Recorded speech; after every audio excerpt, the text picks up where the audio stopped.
Howdy-o, everyone. Welcome to the stream. I am TheologyMatters. You can call me Eli. And for my people in District 6 of Oklahoma, I am The Anomaly. Tonight, I have with me the one and only Pinesap from the... I hate that every time I do that. Pinesap from those Jubilee videos that have gone very viral. But anyways, so I'm going to give a brief introduction to myself since Pinesap's crew's in the chat currently. So I want to kind of extrude myself a bit more. I am Eli Richard. I do full-time streaming here. So I do mostly gaming, but I also do a high percentage of politics. That's usually the focus. But that is not the end goal. My end goal is to be running for District 6 here in Oklahoma to be in the state assembly. So that'll be coming up very, very soon in April to file and then June to win, because only way to believe we can win is to believe. So anyways, that is practically my gist. So I'm going to let Pinesap introduce himself and then we'll get started. So yeah, well, thanks for having me on, Eli. There's not a whole lot to say about myself. I'm a Catholic apologist that mostly focuses on evangelizing the dissident right, because those are my people. That's the sort of culture I'm familiar with, and I wanted to spread the gospel to that side of the internet, and so that's mainly what I do. Awesome. Okay, so yeah, so the big question, because we kind of, I think I sent you a message around the time that a certain video from a certain Catholic apologetics guy that I will not mention tonight spawned, but we have an interesting question, because I will reveal to everyone I am unfortunately not a Groyper. I'm aware of y'all, but I do not know what you are. So with that, I think the first question, the basic question we need to first start is, what does it mean to actually be a Groyper? So Pine. So what I would say a Groyper is it's someone on the dissident right who wants to put Christ and America first. That's the most simple definition I can give. And what that actually means in a functional sense is that we don't want our government to be owned by any foreign interest, specifically the state of Israel as it currently is being essentially run out of Tel Aviv. We want a actually Christian society, a Christian government, and really specifically Catholic, meaning we want our government to follow Catholic social teaching. We, want to make abortion illegal, promote pronatal policies. We want to uphold family values, make things like sodomy and homosexuality criminalized and illegal. And we really want to fashion a culture that is centered around Christ, meaning supporting works of art, literature, media that really glorify him, or at the very least are not offensive to Christian sensibilities. Okay, that's a pretty detailed definition right there. Okay, so where to take that? So no foreign alliances. No foreign influence. Okay, influence. So I guess the question would have to go, because you say it's focused on Christ and centered to a Catholic social teaching. Does that mean that Protestants would be removed from joining the Groyper movement? So no, Protestants are perfectly welcome within our movement, but they have to understand that we're operating within Catholic ethos, right? Where that is our focus, and that, of course, in a Catholic country, they would not be mistreated or treated with any lack of human dignity or what have you, or have their rights taken away or anything along the sort. But that this movement fundamentally at its core is a Catholic movement, and that they have to respect that space. So they can't come in and, badmouth the church, badmouth her teaching, badmouth the Pope. They need to kind of know their place within the larger movement of America first. Mm-hmm. Awesome. What would you mean by America? So America first, does that just group all of what you were saying before, or yes, more definition? So America First is the movement that's being led by Nick Fuentes, and that movement that he is leading, members of that movement, or the most devoted members, we could say, are Groypers. Okay, so just to clarify, you are a Groyper, though, correct? I am, yes, okay. Proudly so. just have to cross the I's and cross the T's, or they flip either way. Um, so a Catholic movement. So how does that impact though with, let's say, the Constitution? Because especially with Protestants, they try to argue that it's a Christian country, even though Jesus is never mentioned in the Constitution. So how do we go around if you are trying to establish this Catholic utopia or empire? How does that go around? So, the Catholic vision of converting this country is a more long term vision. That's going to take time, that's going to take effort, and that's going to take spiritual legwork on our part, right? It's not going to just happen overnight. It really is going to have to be an effort of many years and of much evangelism to kind of take root. For the time being, what we're willing to do is collaborate with people who think like us and are willing to operate in the direction that we want to move. And so that does include a lot of Protestants, right? We don't slap the hand of anyone who we can work with or collaborate with to move this country in the right direction. But the long-term goal is to make this country Catholic through missionary missionary efforts and evangelism. Yeah.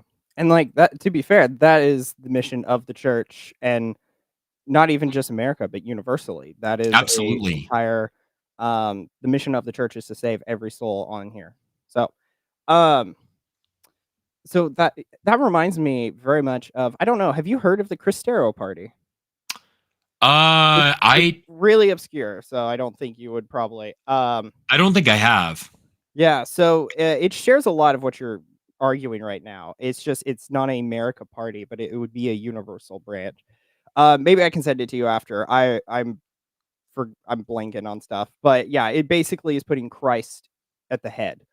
Yeah, Chris, I'm sorry, I'm gonna butcher the last name, but Chris Plancy is doing it. He's over in I think a college over in California. But yeah, he has the head. It's called the Cristero Party. So after the Cristeros of the Mexican Civil War. So, but yeah, what you were saying reminds me of what he's talking about. So yeah, I can definitely send that your way because it would be a, because I asked him about the Groypers and I was like, because I will say, if you ask some people about the Groypers, especially in conservative media or anything, that tells you a lot about their like conservatism. So it's just, and I think that's kind of interesting because you can tell what type of policies they actually believe because they make you out to be, let's say, the villain. Like, because you say it's a Catholic movement, right? Right. And even before we began, I made a joke before we started about how I'm basically the pseudo Trent Horn, but upgraded because I'm very German. So why do you think that you are made out to be this villain? Because everything I'm hearing sounds very much like myself, but I wouldn't be considered probably a Groyper because of probably some other reasons. But yeah.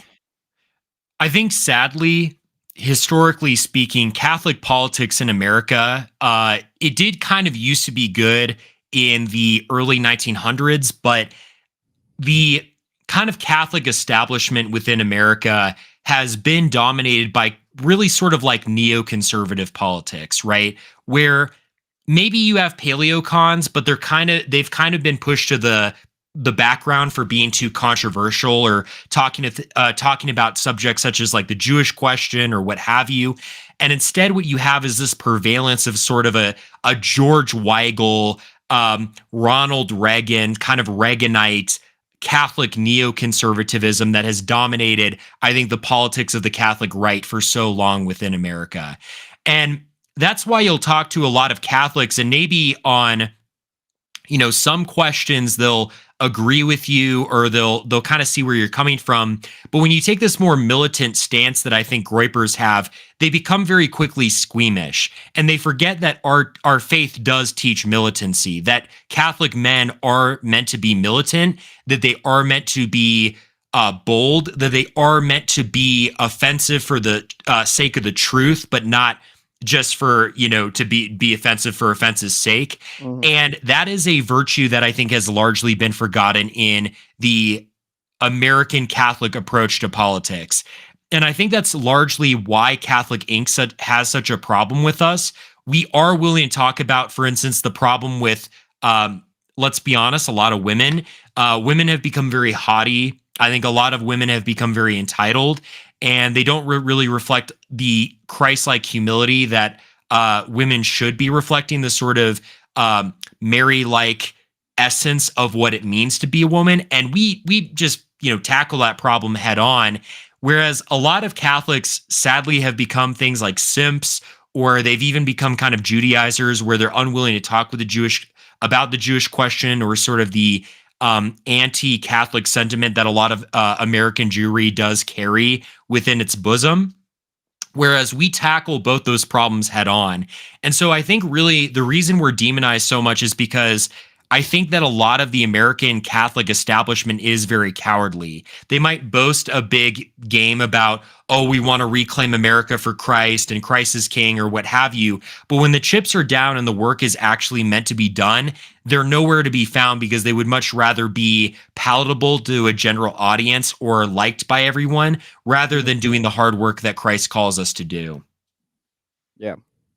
Yeah, that is something that I've seen quite a bit. Like the slogan that I have for my campaign is the anomaly, for exactly kind of that reason. I really didn't want to get into politics. So the anomaly is kind of because I'm the non-political option. But yeah, I definitely am like, I'll post whatever I wish because it's right. And that's the only reason I have to believe in these laws or anything. And it's like, if they're gonna come after me, it's like, good, retire my ass. I'll go to engineering again. Like I'm not I'm not afraid. Like, let it go. But yeah. Um so I think, though, with the enemies, because you mentioned earlier that you were a Groyper, so those are kind of the lieutenants, I guess you could say, right? Of Nick, right? Or And not necessarily, just someone who's a big fan of Nick and, okay. regularly watches AF and is kind of involved in the cultural sphere of America First. There's a lot of people who probably do watch Nick in a kind of like less devoted way, I guess you could say. And they might just be kind of passerbys, but still support his general message. They probably wouldn't be Groypers, only from the consideration that they're not really involved in like the online culture and sphere of America First. But no, being a Groyper does not mean that you're like a lieutenant or anything like that. Like Okay. I don't hold any position of power. I'm just someone who is a Catholic apologist that supports the mission of America First. All right. Okay. So, well, the question I had, I guess it kind of loses its purpose, but I think it's a good question nonetheless. Like, because you have the MAGA movement, and it's very Trump centered, right? Trump started MAGA movement, and it's kind of evolved from Trump, and it's kind of self sustaining now. So my question is what is Nick's role still? Is it like, if Nick was to stop, would the Groyper movement or America First fall? I think so. Nick really Okay. is the heart of this movement. Even though there has been a general right wing push, I think he represents the kind of heart of what it means to be America First. And he's really the only one that I think can save America in a way that upholds the integrity of a man within politics that we don't see from really any other figure. I mean, the MAGA movement, by and large, is kind of dead, not in a sense of people claiming its name, but in a sense of the real message of it, right? When Trump emerged in 2016, he carried with him this America First message, right? I'm outside politics. I'm here to drain the swamp. I'm here to kind of shake things up. And he went from carrying that message that gave so many of us on the right and on the far right hope that we could save this country, to then, he's celebrating Diwali a couple days ago, right? And lighting those stupid candles in the White House. And, he's still supporting the forever wars on the behalf of Israel that we had voted him in to end, right? And so, really, Trump and MAGA represents at this point a capitulation to the same swamp that it promised to drain, rather than a real reaction to it that was initially what inspired us to support Trump. And I think the real reaction is only solely confided in Nick at this point. I haven't seen any other leader on the dissident right that's either serious or smart or charismatic enough to lead this kind of reaction within America. And I think he's really the bread and butter of it, which is why we need to do everything to kind of rally behind him and support him in this mission, especially in a time where there's a lot of violence towards people like ourselves. And there are many that are trying to deracinate and demoralize us with the use of violence. Mhm. Okay. So, like, not to push back a bit, like, I wanted to keep this friendly. Like, I No, of understand that course. Go right ahead. but um, isn't that kind of funky to just have Nick, like, the Groyper movement dies with Nick? How does that help in the long run for America if we lose our forces per se? It's Because not it's not that out of principle the movement would die. It's that Nick represents the heart and soul of this movement. So I think there's maybe a misunderstanding of it's not that without Nick we would just go and say, oh, we're all going to be normies or we're going to give up, right? We would still keep fighting, but um, Nick in so many ways represents the voice of a generation, right? And there's this power that he carries, like with the words that he says, with the representation that he gives in politics, that I don't think any other figure really has. I've yet, if you can point me to another Nick Fuentes, go right ahead and point me there. But I haven't seen anyone that carries sort of his charisma, his intelligence, and his charm that I think has really made this movement stand out for what it is. I mean, there's a reason that, girls on TikTok right now are going crazy over him. There's a reason that, you have like even sort of more normal people, for lack of better term, sharing his clips and really agreeing with what he has to say. It's because he represents this authentic inspiration in the dissident right that we haven't seen in very many years. Mm. All right. So, but would you consider that potentially a new Nick would rise, just as like a new Trump would be rising to take the mantle? It would be hard to say. I mean, I really do think, and I don't mean this in a glazing way or anything like that, but I really do think that Nick is sort of this man against time. He's this guy who stands out unlike any other figure I've ever met. I mean, I've met people before who I knew from online or that were, maybe famous in kind of the sphere, not just politics, but just everything. And, there is kind of an aura to that. There is a special nature to meeting someone who, you've seen on your computer screen and for the first time in real life you're meeting. But Mhm. Nick carries with him a different energy.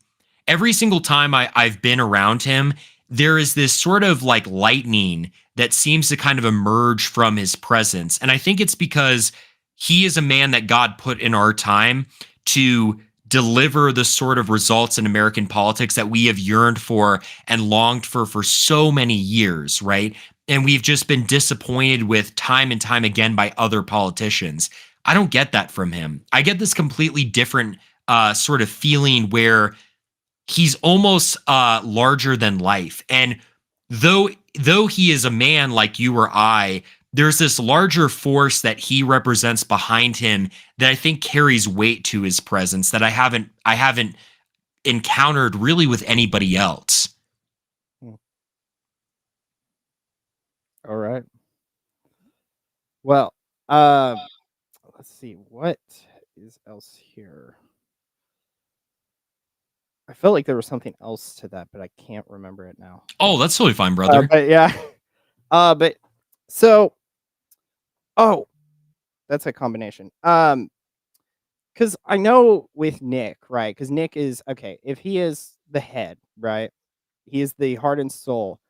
Is that why everyone seems to go after him and use the 1% of his material, but leave the other 99 alone because they are trying to go after him? Because, like, I will say, I watched Nick one time, and I had not seen him until he got kind of back on Twitter.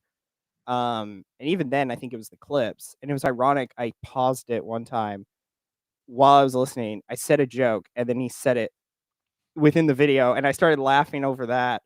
Um, but it's with Nick, I do see the intelligence in it, and a lot of the opinions I would share that I've already had before I heard it. So my question is like, why is it that Nick is like he is the head, but he is the one targeted the most, not the ideology? And so is this just the normal tactics of the because the right kind of goes after him more in this way of attacking the person, not the idea. So just I I think they're scared. I really think that they're scared because here you have someone who's a real threat to them. You know, before when someone was kind of more far right or whatever, they could really ignore that person because that person didn't carry with them any sort of weight or any sort of momentum that was worth speaking about, right? They would just sort of be this figure that was easily dismissible, was not popular enough to really be noteworthy, or did not kind of carry with them enough strength in terms of rhetoric, ideas, and the way of executing those same ideas in order to really have a fighting chance against the larger right wing political establishment. But when you get Nick in there, and he seems to be this good combination between being funny, being intelligent, and carrying sort of a charisma that makes him very relatable. That's something that to the Daily Wire establishment, to the Republican Party, to sort of the conservatives that for so long have kept the Republican Party in chains and gate kept from people like you or I, Eli, that's something that really does threaten their power. And it starts requiring them to be held more accountable to the constituents that they otherwise just would have blown past and ignored, right? If we didn't have someone like Nick, they could just keep telling us, I'm going to do all these pie in the sky things for you guys. If you vote me into office, we're going to kill woke. We're going to change the country and America's going to be so back. We're going to make America great again, only to have H-1B migrants pour over the border, only to have a complete capitulation to really sort of the Jewish establishment within America, only to sell out every conservative value that we have actually fought and died for in order to appeal to the left and center people that much more. And to have this kid come along and sort of have this irreverence for the Republican Party establishment, that's something that requires them to think smarter and think harder.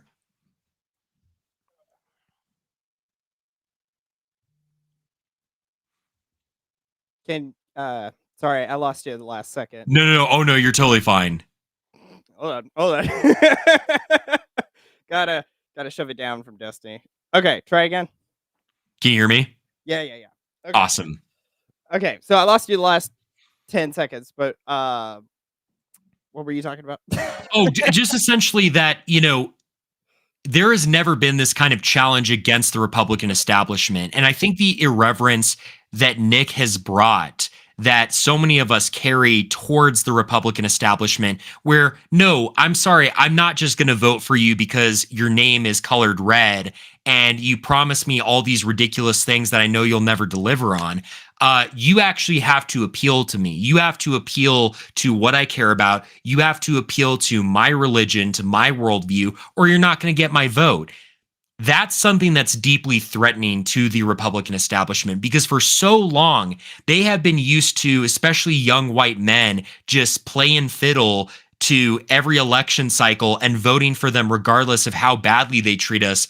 That now, when there is someone demanding accountability from the same party that has sold us out for years, that's a scary thought to them. And it means that they can't just deliver results to their donors and ignore us. They have to actually now engage with the legitimate concerns we have over the direction that the Republican Party is headed.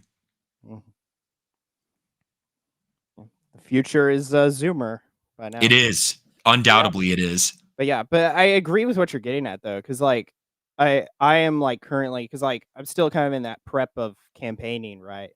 And so with that, it's like I'm thinking of what I want to do. So like there's the 10-year plan I'm making because in Oklahoma you can only do 12 years in the House and Senate. So I only get 12 years in government, which kind of sucks. unless if I choose to go elsewhere, which is kind of the plan if I stay in, because something in my gut tells me once I'm in, I'm gonna be locked in, and I'm really wanting to be like Lincoln, but I don't think that's gonna be happening. So, anyways, but it's like in that 10-year plan, I definitely have thought out stuff that I want to get done that isn't just we're gonna help America turn its life around. Or some of these milquetoast conservative beliefs. Like, we have a governor candidate here. He made a campaign ad with a banana and he chopped it for the child mutilation. And so he was talking about how he was going to he banned the child mutilation, but it's always weird whenever I hear them talk about the transgender surgeries, and it's always transgender surgeries, and then they add the preposition of 4 kids, and I'm like, take that away. It's just no, we're not dealing with it.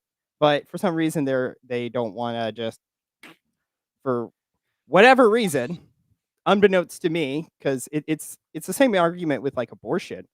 It's like, if you don't like the third term, then you're not gonna like the first term, but that connection between the 3 brain cells is not working. So, Well, and all this is to say is that they're only moving the buck back a little bit, right? To mhm, kind of keep up appearances that they're conservative, but not actually have the heart of what it means to be yeah, conservative, right? Like, a conservative, conceivably speaking, within the theory of conservatism, should never be pro gay. And yet, most of the Republican Party now is, right? A conservative should never be pro feminist. And yet, most of the Republican Party now is. And it's funny because we'll go through these cultural revolutions and the Republican Party will maybe, thumb their nose at it for a while, but then they kind of like go along with it and just, focus on whatever new culture war trapping that they want to get super focused on and then completely abandon 10 years later, right? I would see a future with the Republican Party as it currently is, where suddenly they would say, well, now we need school choice for our trans kids, right? Or, our trans kids should not be able to get engaged to an adult like those Democrats want with legalized pedophilia. It's like, you people are unserious about politics, and you're cowards, and you're pusillanimous. I wanted to say a yeah, different word, but you're pusillanimous, right? You have no intention on actually fighting for the truth. You have no intention on fighting for God's law and the way that the natural law should take place in politics. But even deeper than the natural law, God's law, right? God made us, God did. And yet these people are not willing to fight for God in politics. So because they've abandoned God from the political realm, now they've just kind of gone in this weird direction where it's like they want to be Democrats from 10 years ago or 5 years ago at really the rate they're going.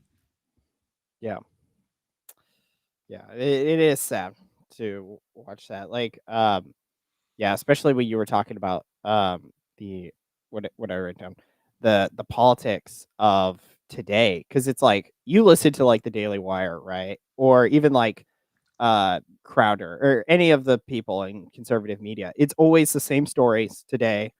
And then it's the next day, there's new outrage. I call it reaction corn, because that's essentially what it is. It's just to rile up people. And when I started the channel, I said I would never be doing any of that. That's why I only do politics one night, because I do it for reasons. I don't do it to just be like, today the leftists are getting at us again. It's like, I'm not going to do that.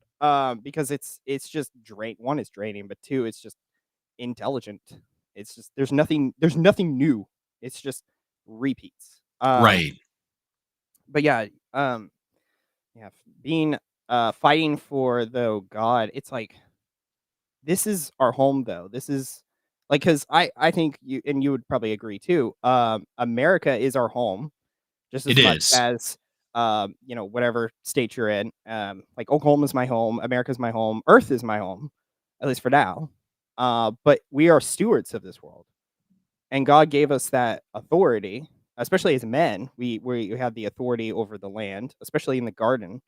And so it's like we do need to ensure that our country is in a good place. And I feel like it's sad because I'm a very young guy, and you are too. crying out loud, I think we're the same age. You're 24, right? Yeah. Yeah. So we're So 24. same age. Yeah, but it's funny because it's like, what were we supposed to do for America? We were in diapers and everything else in the teenage part. We shouldn't had to worry about America because we were 12. And if you're gonna say, well, you were 12, you could have done something. We're 12. It shouldn't rely on us to save the world. It's on the adults.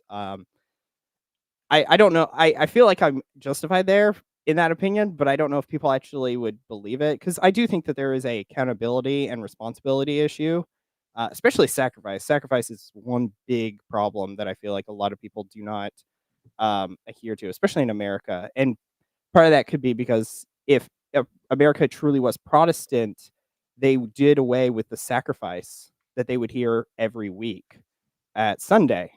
And, that body and blood of God giving himself to us. And so it's like we choose not to sacrifice ourselves because we don't think that God would sacrifice. Well, he did, but not in the way of. I think I'm going to get a heresy if I continue, but I'm going to let it. You look like you're about to say something. Go ahead. What I would say is that it is true that when we were children, the responsibility did not fall on our shoulders to uplift and, kind of fix this country. We had no means of doing so. But now that we are adults, now that Gen Z is emerging into adulthood, we cannot be passerbys and we can't be people who are unwilling to engage with politics or not get involved. It became really sort of apparent to me after the death of Charlie Kirk that if I continued down the path that I was in, where I just simply said, well, IRL stuff is hard. It's difficult to get involved. It's difficult to kind of like reach out to your community. The online space is much easier, what have you, which, is true, right? And not everyone's necessarily called to be involved in the same way. I realized that more tragedies like Charlie Kirk was going to occur, that more people were going to be killed, that more oppression was going to emerge, that we were going to just simply watch our country slip from out under us and be wondering the entire time, I wish I had done something. I wish I had taken that kind of accountability. And that impetus, that drive for wanting to get involved and wanting to actually make a change is why recently I started this group in Colorado of, young conservative Christians to really sort of get involved on the political level, but not just get involved on the political level as much as we also need culture and we need community and we need this sort of deeper yearning of the heart after truth that can only be achieved through organic unity of friendship and brotherhood, right? The one thing that we are so often terrible about achieving is that we're very atomized as right wingers within America. We either exist in kind of our corners of the internet and, all those people lived kind of spread apart, but they're never really able to get involved or organized. Or in real life, even if we're not involved in the internet, maybe we have our small group of friends, but it doesn't really extend much beyond that. And so we're so used to the same experience being we show up to work and we have our, trans coworker talking about the fifth surgery, he's had done on him to try and, vaguely look like a woman. Or we're used to, our other coworker talking about her 20th abortion, right? And rolling our eyes and saying, oh man, I wish if only things were better. Well, things are never going to get better if you're not involved in a cultural level, right? You have to maximize your heart, your mind, your body. You have to exercise, get fit, become fit, try to become a very well-learned person. Maybe that means reading more. Maybe that means, just kind of exploring the depths of whatever topic you're competent in, whether that's what you're employed in or as a means of speaking and reaching out to other people. And whatever topic you're competent. Oh my goodness, what was that? I think I had the live going on my phone. I was like, dang, that's crazy. That's crazy. Why did it do that, dude?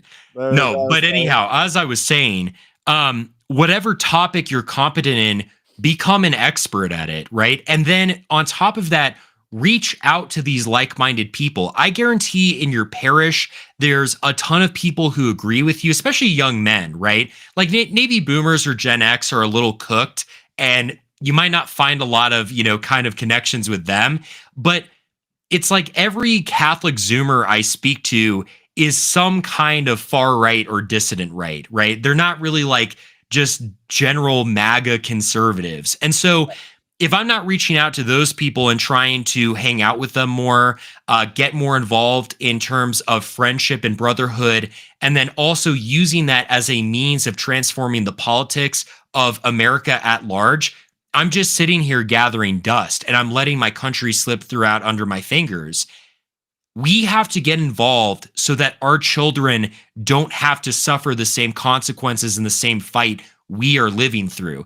And I know that's very tough and it's very difficult because a lot of us are kind of coming from a glass half full type background, right? I mean, yes, young men have been sold up the river. We've been demonized our entire lives. We've been told that our history is not worth being something proud over, that our faith was not properly presented to us, that, we were kind of sold up the river, but that doesn't matter now. What matters now is what are you going to do about it? What are you going to do about it? You can sit here and complain and just say, well, it was so unfair that no one ever told me how to get involved or no one ever told me how to get organized. But if you're unwilling to make those kinds of changes and even just try and even just exert a little bit of pressure to make a difference in your community around you, no one's going to come to save you, dude. So it is up to us. Yes, we were sold out the river. Yes, we were mistreated, et cetera, but it is up to us to make the kind of change that we want to see. And only we can make that change through the grace of God. Preach! I say that probably every time I'm on the stream. I talk about Gen Z guys because that is a main reason why I decided to run. Is because of the fact that it literally comes down to me sitting on the sidelines, which I couldn't live with myself to keep doing. Because like you were talking about, we need to do stuff for the future generations. The line I usually say is, I don't want Zoomers to turn to be the boomers of Gen Alpha or Beta, which is Absolutely. essentially what doom pilling will do to us. Is we will be turned into the boomers of the later generations because we chose not to do anything, just like the boomers. But well, the boomers did stuff. They just went to a dark alley. But yeah, I talk about that so much of like I need younger guys. Because like, and I guess that we can kind of get into one of the questions I had because you were talking about you were bringing a lot of guys into politics, and so it's like, yeah, how many America First people do you have that we could take, state assemblies? We could, because if we have the numbers, we could take houses, senates. We could take a high majority. What is it? Langford is Kyle Langford? Isn't he in Florida, California? He's in California. I haven't really been following his campaign recently, Okay, though. yeah, but he's young as well. I don't know if he's with us or with you or conservative at least, but it's like we could like where are the? I guess the question is where would the Groypers slash America? Sorry, America First. I'm having to. I'm saying one, and I mean America First, but where would the America First Zoomers go politically? Like, is it that we should be assaulting these state assemblies? Should we Yes. take over? Okay, Yes. Because stuck on that, Majorian. so so it's one of those things where, a lot of white nationalists were getting mad at Nick for saying this, but this is something I would say that I very much always found very resonant with what he was saying is this idea of infiltration. You should be infiltrating. If you have the means to infiltrate, you should. It's a little I'm in a little different of a position because I remember when I made a kind of joking post about criticizing infiltration, and it was like Peter Griffin on the couch, just like slobby, just covered in food and stuff like that. And I was saying, nah, dude, infiltration, that's anti-white. Like, as if to say it's like these white nationalist people, they're just lazy. They don't want to do anything. A lot of people retorted, they're like, oh, well, how'd that Jubilee thing go where you put out your name? But what I would say to that is, I'm in a little bit of a different position because it's like I'm a content creator, right? Like I'm meant to be the voice that other people listen to and find resonance with. And I kind of will be your microphone, for lack of a better term, when it comes to theology and a theological approach to politics. But other people shouldn't do that. Other people should be at Harvard, Yale, even infiltrating three-letter institutions like the CIA and the FBI. That's the only way that we're going to turn the culture, because this sort of illusion that many have on the right of this retreatism, like I'm going to go move out in the woods and just go off the grid and that's going to be perfectly fine. Dude, they're going to find you. They're going to burn down your cabins and they're going to shoot you outside of them. Like that's just what's going to happen if that's your approach. And excuse me for being so blunt, but that's the kind of world we're now living in. I mean, they shot a guy who played by the rules, right? If they shot someone who is like a milquetoast version of what you believe in, they'll have no problem coming after you and just committing a second Waco massacre, right? They did it once before in the 90s. They'll do it again. And so the only way that you can get these institutions to change is not by leveling them. You don't have the power to do that. It's by infiltrating.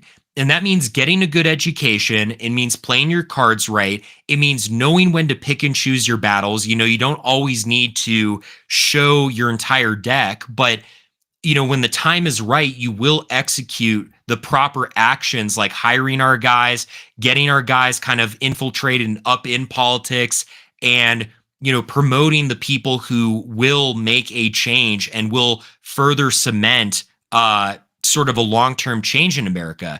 The reason people don't like to hear that is because a lot of people are lazy, and a lot of people on the right are lazy. They don't want to put in the work. They would much rather live out these illusions of grandeur of like living on the open plains and being like a herder, rather than taking the necessary time to get an education, to better themselves and get themselves in such a position where they have power and they have capital so that we can really start to drive this country in the right way. Yeah. Yep. You're sounding very much like Majorian, which unfortunately I thought you were going my direction and then you started going down his. And so, yeah, I had the dog looking into the sunlight meme go on. But yeah, so yeah, because I agree. You were talking about basically everyone's talents. Everyone has different talents to be used in this type of fight, because there shouldn't always be the politician. Like we don't need, 1,000 of versions of myself. And even then, No. we don't. Even then, there shouldn't be 1,000 versions of myself. But just because that may be usable doesn't necessarily mean that is your job, because you are not equipped for that. But I also love the hiding in woods, because I made fun of the what's that thing in Arkansas? The The community that Averill started. Yeah, the no blacks, no gays, no Jews. Yeah, which I was like, that's they'll come after you anyway. So it's just running away from the issues that we face, which is just cowardice, as you kind of admitted already. Well, and Averill, I am generally now, recently he's again taken shots back at Nick and, criticize the infiltration aspect, which again, it's like he doesn't understand like what that does for us. Like that does actually massively help us, and it helps his community. Rather than him criticizing it, he should see it as a two-front war, because look, if some people want to do what he does and move out in the woods and make a community, it's not necessarily the case that like always doing that is bad, but it can't be done on a mass scale. And if it is done on a mass scale, it's just, again, laziness. It's giving up the fight. I'm sure you work very hard in the community. That's not what I'm saying. What I'm saying about laziness is that it doesn't seek to improve the conditions that we are subject to in America. Like, you could spend all this time building a community like that up, only again to watch it burn to the ground because the FBI, Congress passes some law that trickles down the FBI that says, oh, well, due to this like stipulation that we now passed, we can just go on your property, burn it down because we think there's an illegal firearm or what have you. And then suddenly everything that you worked so hard for is gone, right? So I don't want to counter signal him for building that community. I think he's been very successful in it, but I will counter signal him for ironically rebutting the idea of infiltration. It's like, dude, infiltrating you have only everything to gain from having your community and us infiltrating the government, making and giving you the ability to live in peace. Because if we don't do that, you're going to be getting a knock on your door, and everything that you'd spent so many years building up is just going to be burned to the ground.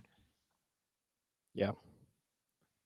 Can't run from the government. The government's coming for us, whether or not you like it or not. No, you can. Well, and that's why we have to remember as Catholics too, we are martyrs. Like, there's such this aversion to like martyrdom nowadays, but like martyrdom is a central aspect of what it means to be a Christian. And this is why someone like Rod Dreher or whatever fails to actually defend what I would consider a Christian lifestyle, because he's like, oh, we're going to move out in the woods and society's going to collapse and then we're going to take it all over again. Nope, dude, I'm sorry, that's not going to happen. Like, you and a couple woodworkers are not going to like retake society. Who's going to retake society is a new elite class that we need to spend time building.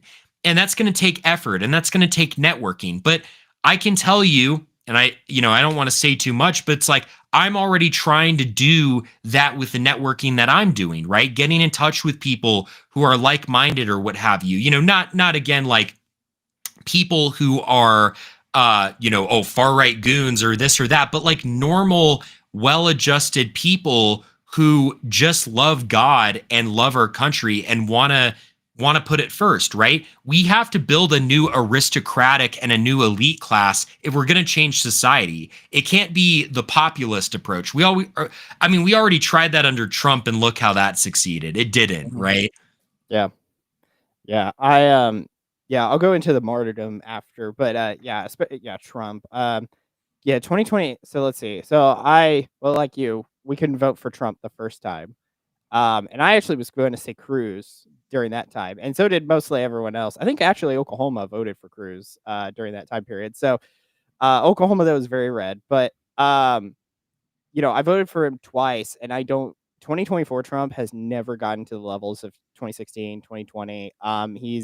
There's something off about him, and I knew it way before the campaign even started. And I hated everyone else who was in the campaign. I did not want to vote for Trump, and I didn't want to vote for any Republican. That's how bad we have choices. But yeah, with martyrdom though, I'm gonna if Majorian is still here, I'm gonna basically act like him for 2 seconds, because you talk about martyrdom though, dying for your beliefs, and it's like some of y'all can't stop eating, the 6th hot dog though. So what are you talking about dying for martyrdom? You're dying from your own weight. What are you talking about? So It's true. like, I definitely think that kind of, there is that power fantasy of like, I'm gonna die for the faith. It's like, boy, you couldn't even survive a woman yelling at you. What are you talking about? It's like, what bravery is in that when it's like you're literally running away, or happy wife, happy life, which it's happy. But yeah. No, I mean it's a good point, and after everything went down with like my cancellation, I mean, I really had to take a good look at my life and ask myself, am I doing things that are maximizing my potential to be a martyr or someone who is high human capital? I mean, let's be honest, we watched the episode that I was on. I was pretty fat. Like I was a pretty big guy. And so, I've started to work out and I've changed my diet and stuff like that. I've already lost I think somewhere to like 22 to 25 pounds and stuff like that. And still counting, I'm still working on it. I'm not exactly where I want to be, but I I had to take a good look at myself and realize that I'm not going to change the state of America and not take up the reins of leadership that I need to take up if I'm lazy, if I'm tepid, and if I'm waiting for someone else to do it, right? Yep.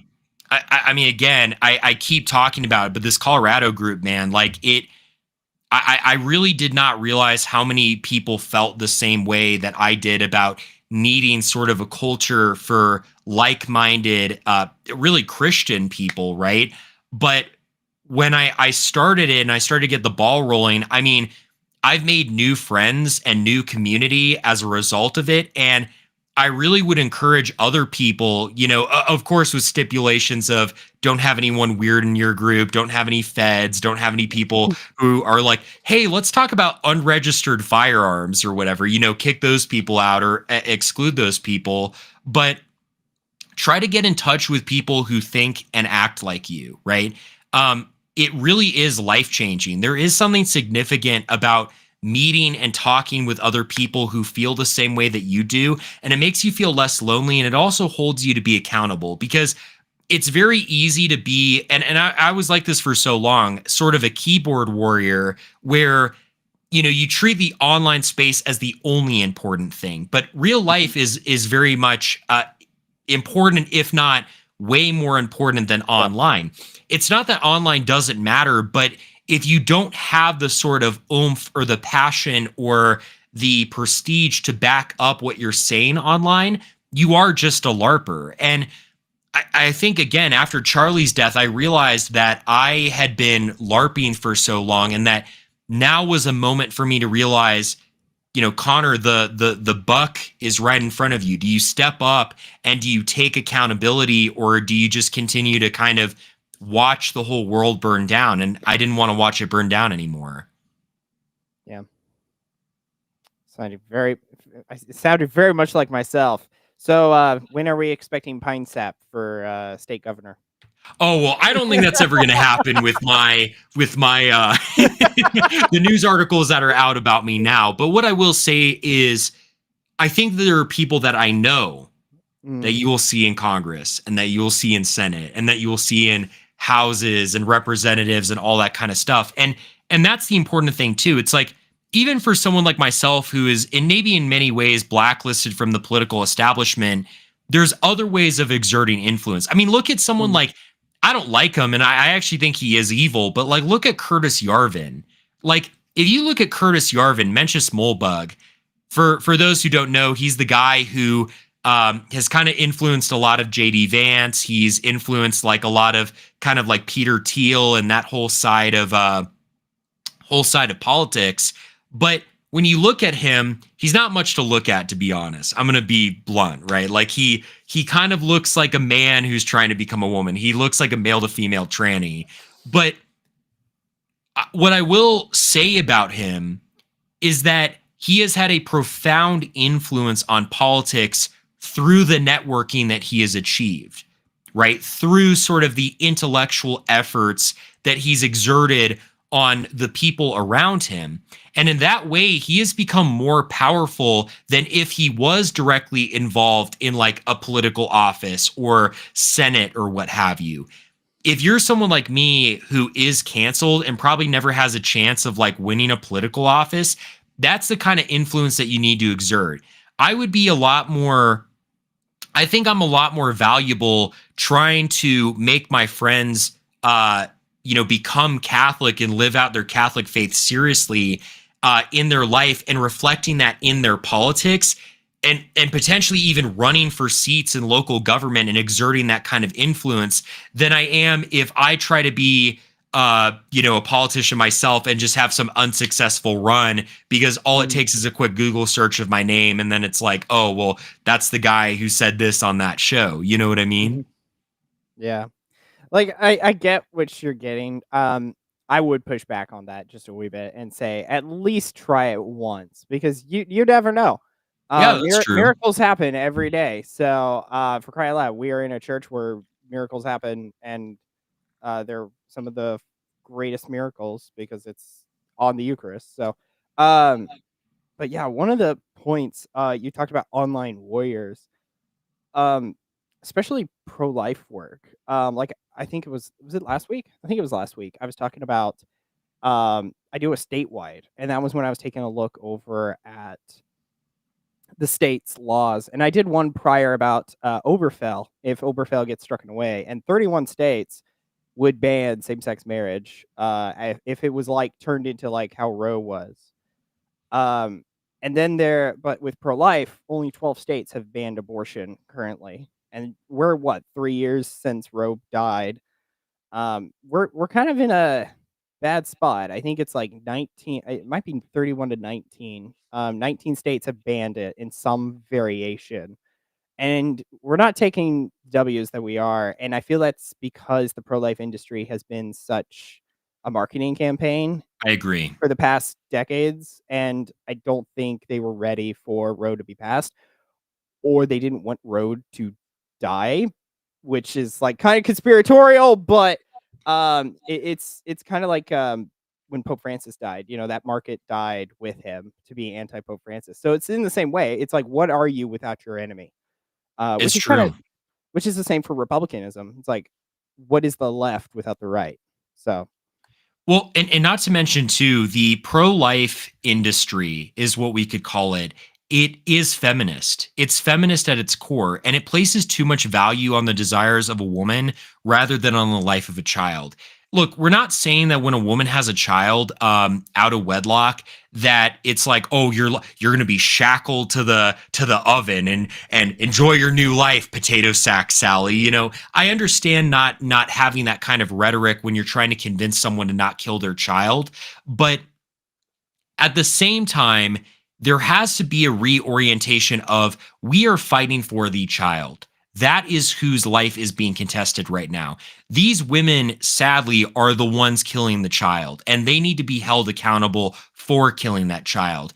I don't think they should be excused. I don't think that we need to make excuses because this is what someone like Lila Rose does, right? Lila Rose will always find some justification for these women killing their children and making it some larger lesson about, oh, well, she wouldn't do this if just the man stepped up, or, oh, where was her father? Where was her brother? Or what about the man that slept with her or whatever? Well, yeah, if the man who slept with this woman is also wanting his child to be killed, I think you should be given the death penalty. I think they both should, to be honest. I'll just be blunt, right? But at the end of the day, that woman has to be held accountable for her actions, and she cannot be excused just because she has a vagina. Like, we need to realize that it is the child's life that is being threatened right now.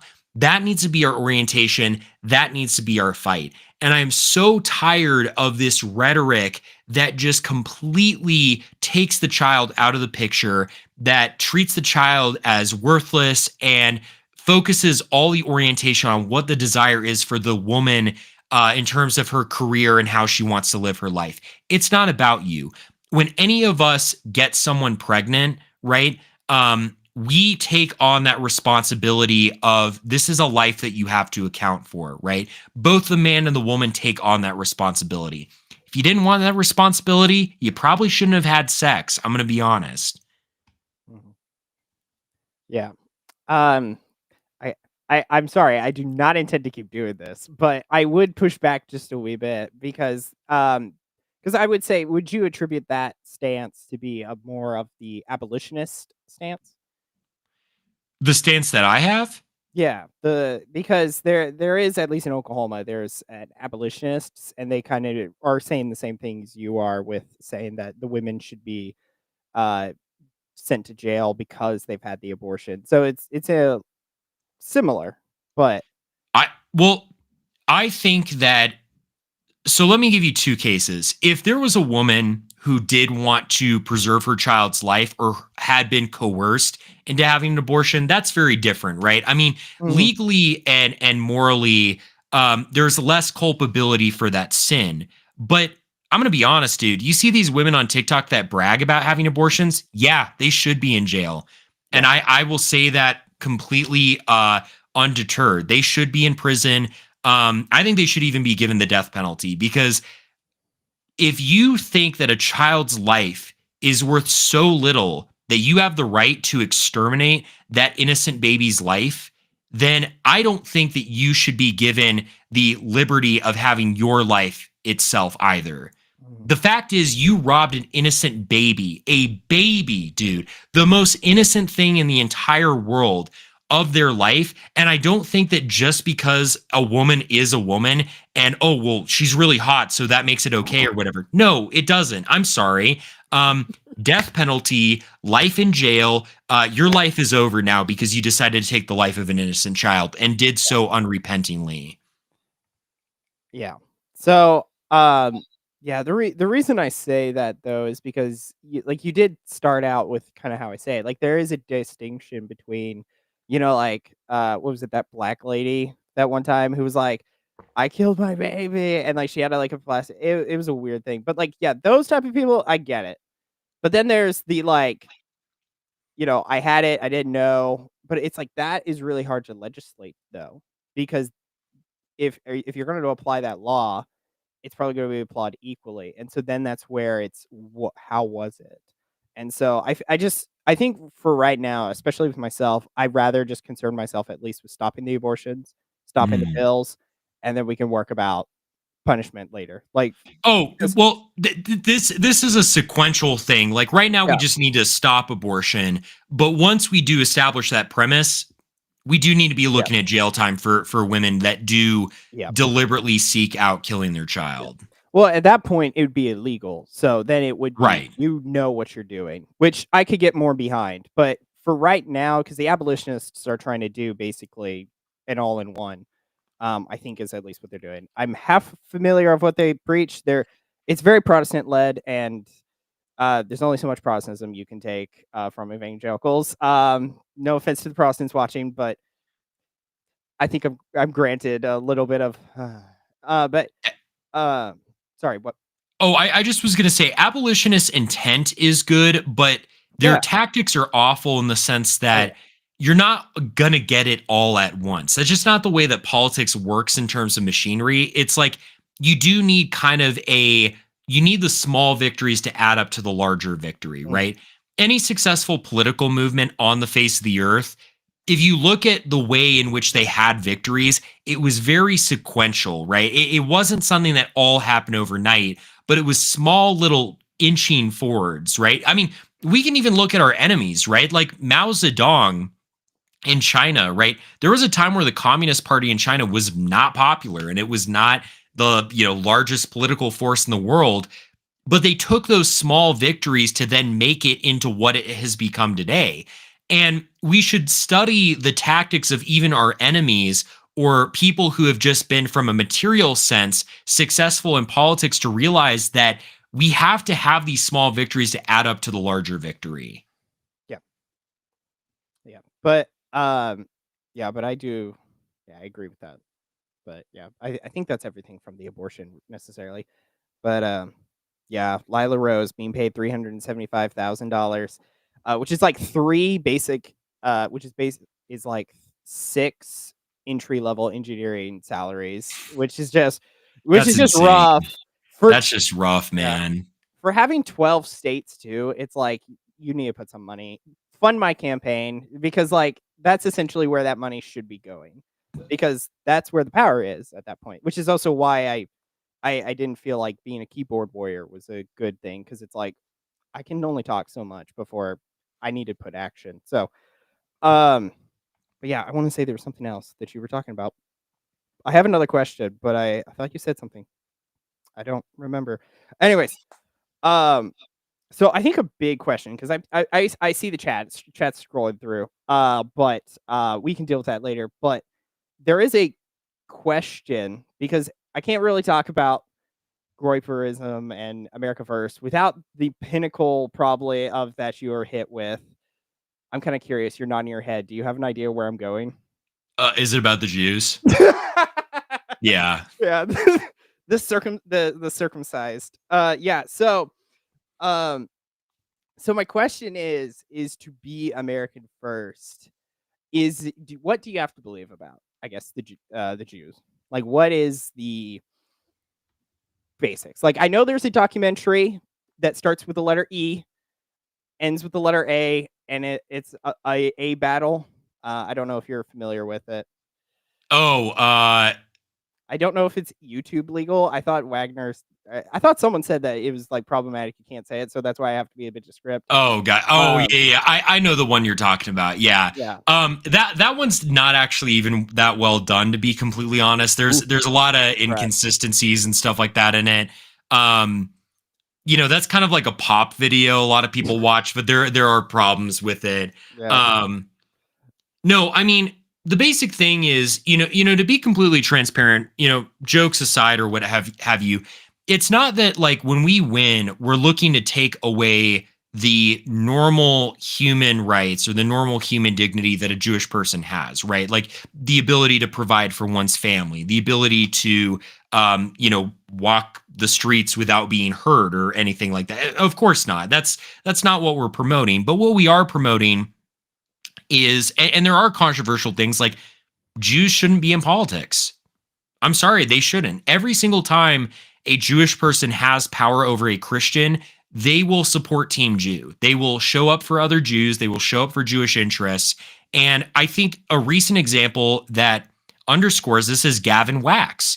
Gavin Wax was the one who leaked that group chat full of great young Republican leaders in order to spite them and get back at them, because what did they make fun of? What did they countersignal? They countersignaled Jews and Jewish power, right? And so you see someone like that, apparently a right-wing Jew, showing up for Team Jew at the end of the day. And he's an example of, we can't work with Jews in politics. I'm sorry. People will call me anti-Semitic for saying that, but unless you are baptized and inside the Catholic Church, right, and you come from a Jewish background, but you are now fully Catholic, we can't work with you. We work for two separate teams. We work for two separate ideologies. We work for God, and to be honest, you work for Satan. You don't work for God. You don't care about God. You're not working for his kingdom. You're working against his kingdom. That's your revolutionary spirit. And so there is no collaboration. There is no alliance that we can have with you. You will always show up for your own, and you will ultimately show up for Team Satan at the end of the day. And that's controversial to say, but, I'm sorry, point me to a Jewish person who doesn't wind up cutting against Catholic politics. You can't. They're never pro-Catholic. They will always throw us under the bus. They will always find every opportunity to cut against us and contradict our political aspirations. And that's not a group of people that we can ever hope to collaborate with. I'll be honest, I would be a lot more willing to collaborate with Muslims than I would Jewish people. Because at least, Muslims don't think that Jesus is burning in hell and that our blessed mother, the ever Virgin Mary, is a prostitute who slept with a Roman guard to conceive our Lord and our Savior. That's what they believe. That's what they believe about our religion and about our God. So I'm not going to collaborate with anyone like that. I'm sorry. If you're Jewish, we don't work for the same team. All right. Yeah, I was gonna ask you because you said Jew, and that has a range of definition, but I think you answered it, where it's like just because heredity or genealogy is one thing, but if you are Catholic and Jewish, or if you are of the race of Jew, I hate that it's a race and religion at the same time, but if you are the race of a Jew but Catholic, green light. But if you're the race of a Jew and you are Jewish or anything else, then it's a no, right? Right. Okay. Because that's the thing, as long as someone remains outside the fold of the Catholic Church and comes from a Jewish background, that revolutionary spirit will carry on with them, even if they're Protestant. Because when they're Protestant, they oftentimes cut against Catholicism because there's still that level of revolutionary spirit, that anti-logos spirit, as E. Michael Jones says, that has a disdain for Christ's church, right? But the moment a Jewish person does accept Catholicism into their heart and accepts Christ in their heart, that revolutionary spirit is overcome with the grace of God, and thus they do then great things for God. I mean, some of the finest churchmen in church history happen to come from a Jewish background, and instead, turned out to be fantastic saints and scholars and fighters for the Catholic Church. And those are the people that we want. but someone who remains a Jew in the sense of being outside the Catholic Church, that's not someone we could ever work with or ever collaborate with, even if they're Protestant. Okay. So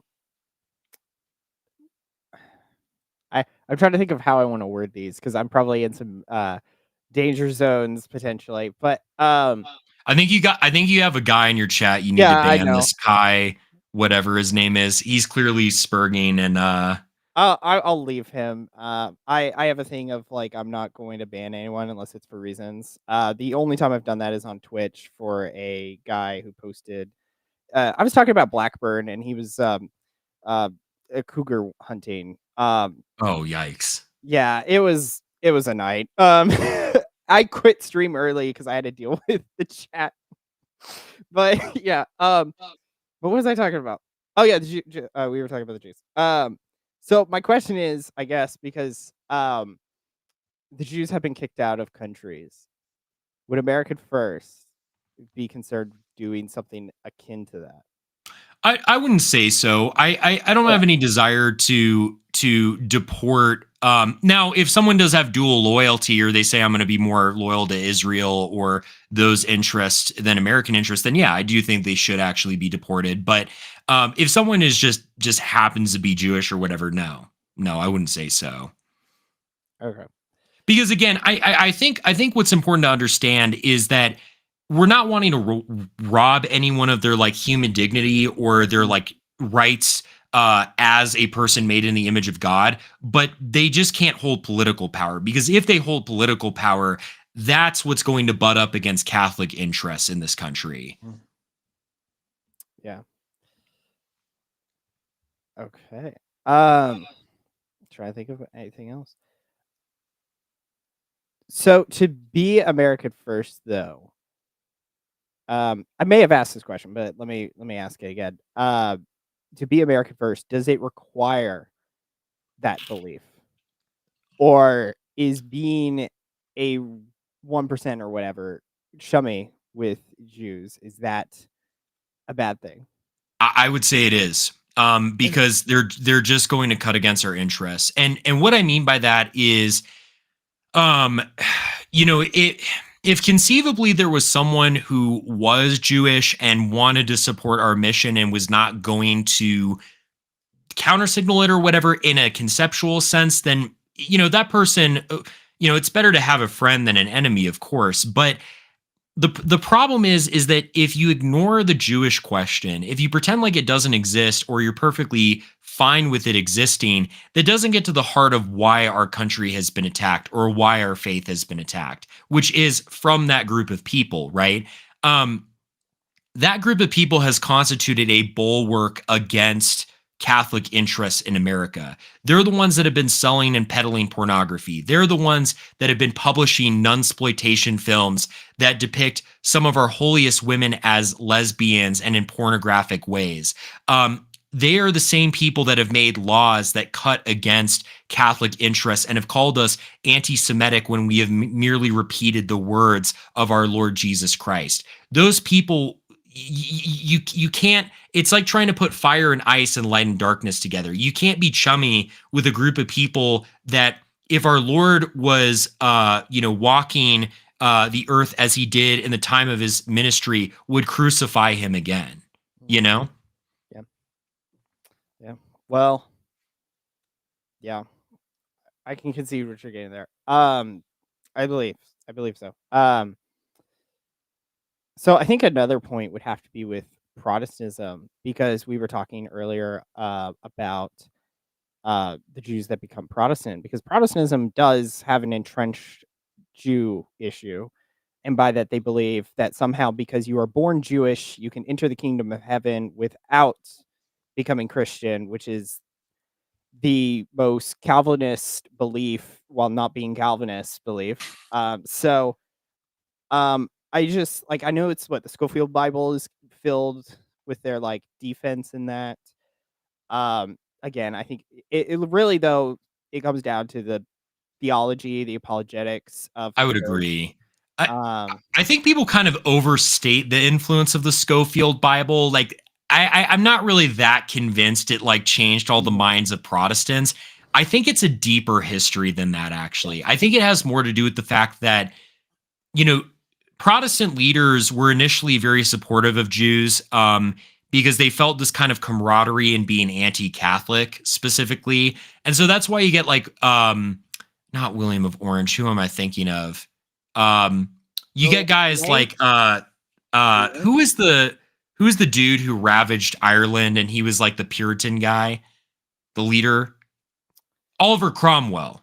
Ah, Oliver Cromwell. You know, one of the first things that Oliver Cromwell does when he takes power in England is he liberates the Jews, and then he gets funding from them to go attack Catholic Ireland and completely ravage the lands, right? And you know, a lot of the reformers were completely philo-Semitic.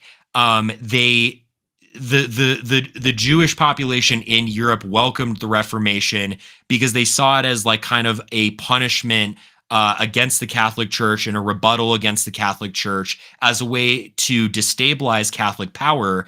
And in that way, Protestantism has always had a large philo-Semitic streak, right? They've always shown up for that team because at the end of the day, it's better for them to ally with, you know, the people who literally crucified our God than with those who belong to the true Church of Christ.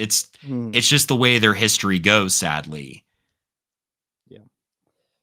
So, I have another question, but I'll wait for this one. So, if we've been talking about Jews though for what 10-ish minutes, does the Jews have a way into? So the Jews though have a way to be saved, right? And the Groyper movement, or sorry, America First. Ah, I hate that I keep doing that. But the American First movement would say that there is a redemptive arc for those who are of a Jewish descent. Oh, what do you mean by redemptive? Uh, well, in the same redemption that both you and me have from original sin, which is the Are you asking? Do we believe that Jews can be saved apart from the Catholic Church or in the Catholic Church? in. Oh, absolutely, 100%. Yeah, none of us deny that. I've not seen a single Groyper that Yep. has. And if they joined, there would be no resentment because of their genealogy. No. I Okay. I personally have had great relationships with at least I would say probably 5 to 7 different people who I knew came from a Jewish background and are either now Catholic or are in the stage of becoming Catholic.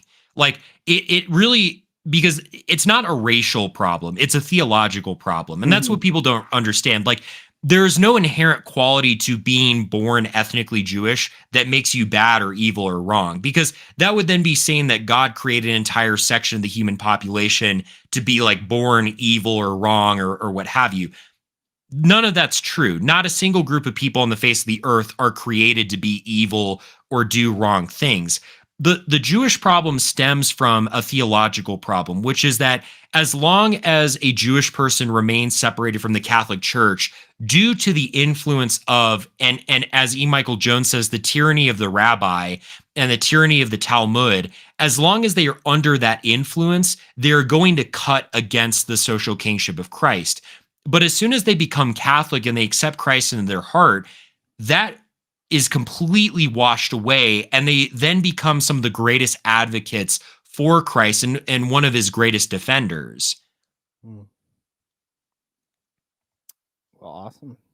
So, sorry, I have another question. I have the question I was going to ask, but I feel like a prior one. So, would you say yes or no?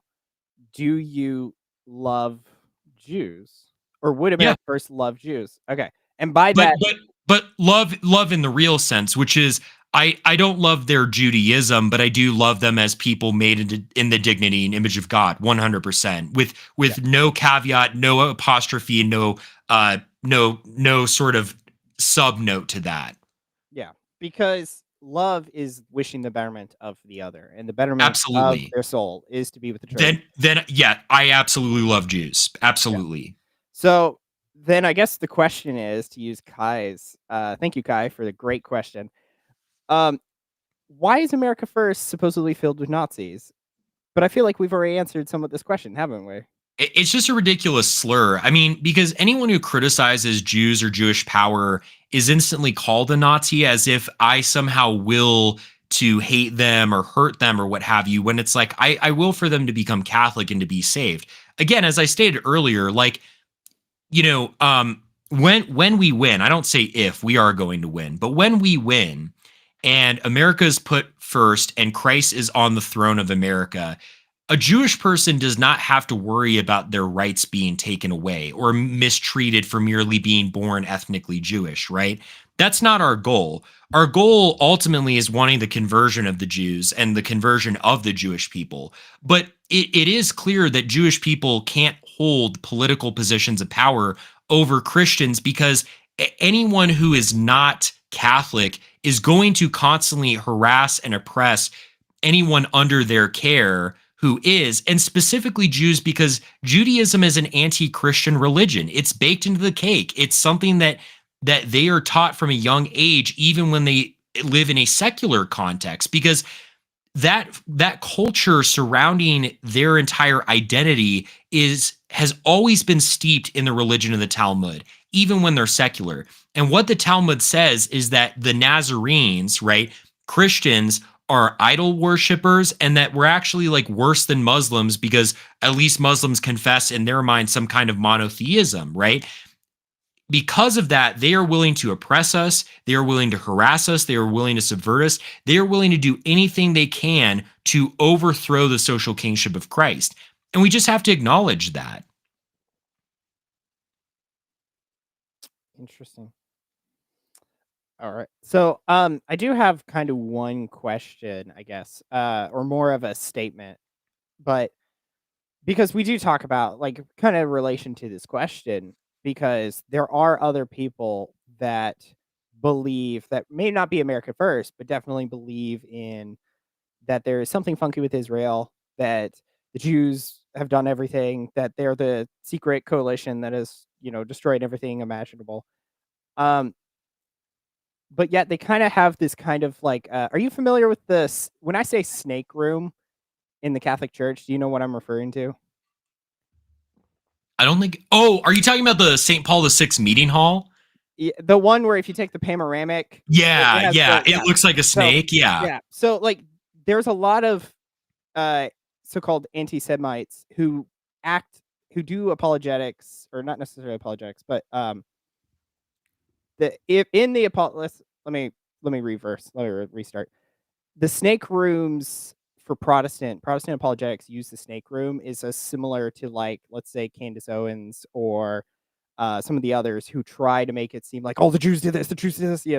And it's like I find that kills your movement and definitely kills your credibility, because of the fact Mm. that you're kind of looped in with these wackos, which conspiracy over here is they're paid to, but I could see, well, like Candace Owens, for instance. I mean, we've rebuffed Candace Owens because it's like she's trying to say that like Israel killed Charlie Kirk. I mean, come on, dude. Like, even if Charlie was slightly more critical of Israel, he still was Israel's biggest defender. And so why would they take out someone who had done so much work for that country? That just tactically doesn't make sense, right? So I do lament that people sometimes are trying to see a conspiracy where there isn't one, but at the same time, there's many people that are unwilling to see a conspiracy when there very clearly is one. I mean, one cannot read. I've name dropped him multiple times in the stream, but everyone should read his work. E. Michael Jones,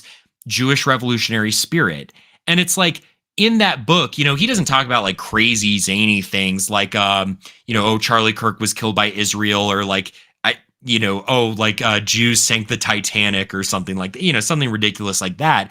But he does talk about how there has been this continued coordinated effort on the part of Jews to subvert Catholicism anywhere they are, right? And this is seen with like Freud, this is seen with Marx, this is seen with this kind of just general spirit of anti-Catholicism, anti-Christian sentiment that they've carried down through their history for 2,000 years. And so it's very unhelpful when you have someone like these truthers that come along and they equivocate that very real history with something as ridiculous as like, I think Israel took Charlie Kirk out. It's like, what evidence do you have? We have the opposite evidence. Yeah. So, yeah, I know chat is there, so I do want to like reverse peel back later. But I do have a question because my brother, I believe, is America First, which I might be as well now. Let's go. Because yeah, but Well, I think I I was was kind of initially. curious based on some of your reactions. I didn't know how you felt about my words on the JQ. I mean, um, I said I was familiar on stuff, so this isn't like my first rodeo. I got you. It's I just got you. I'm not in it, if that makes Mm. any sense. So it's like I'm aware of the jokes, I'm aware of the memes. Like I'm on Twitter, that's just how it is. Um, but like the thing that I'd ask is because my brother should be still watching, and he better because he was curious about a question because you talked about the Jubilee. Like I brought you up and said that you were from those Jubilee videos, specifically that one where you got fired from your job. Sad to hear that. But he was curious on how you determined that fascism and Catholicism work together. So the reason I used the term fascist was it actually wasn't even really about fascism, right? It's more about the way that the left likes to call Catholic politics or any dissident right politics fascist, right?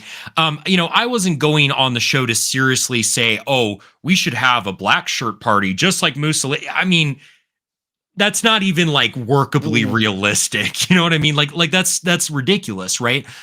Instead, what the left does is they use terms like Nazi, like fascist, like all these buzzwords to basically put you in a box and say, this is you. Now you start doing the work to get yourself out of that box. And the moment they put you in that position, you're expected to bend over backwards, to apologize.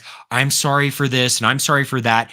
And all I was saying is, pardon my language, fuck that. I'm Catholic. I'm proud that I'm Catholic. And you know what? If you want to call me a fascist, then fine. I'm a fascist, quotation marks, right?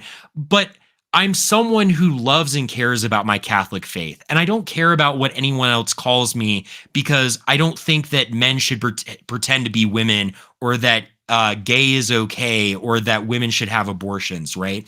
And when I have someone like Mehdi Hassan sitting across from me, sneerily looking at everything that I love and believe in with disdain or hatred, it's like, call me whatever you want, dude. I know where my heart is. I know that God loves me and that I am emboldened by God's love. And I'm not going to let someone like you who works for the devil make me feel guilty for what I believe in.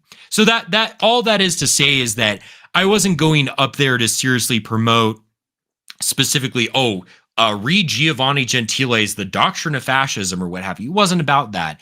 It was more about, I am so tired of these buzzwords being used against us and Catholics bending over backwards to feel guilty and apologetic, when instead we should say, call me whatever the fuck you want. I know that I'm fighting for Christ and I'm on Christ's side, and I am not going to be ashamed of that fight. And that's where I stand. okay. Yeah, that sounds yeah. So what I'm hold on, I gotta show this. I think this one was funny before it goes into uh Yeah, I would believe that. I thought that was funny. I, But I just gotta say, I do kind of get off on striking psychological terror into the minds of those who are just like obsessed over our worldview. Like all the mm, people that are like, I can't believe people would rally behind that fascist and help his yeah, GoFundMe and stuff like that. It's like, I'm so happy I ruined your day, bro. Like yeah. that makes me beam from ear to ear. Mm, yeah. Well, it's like I was getting there was a female on Twitter. She tried to mock me because I said something about like women belonging in the kitchen or something. And she tried to be like this boy's running for Congress or something. And it was funny because I was like, no, no, no, you don't you misinterpret it. I don't want women to stay at home. How else are they gonna do get the groceries? So That was pretty good, man. That was pretty good. so Yeah. And then she just was like, whatever. But yeah, I've had interactions with her in the past, so it's yeah, one of the e-girls that are like, I'm so lonely, and then they have the hand against that door. But anyways, um, yeah, I can't really think of anything right off the top of my head. I thought there'd be something else. No, that's fine.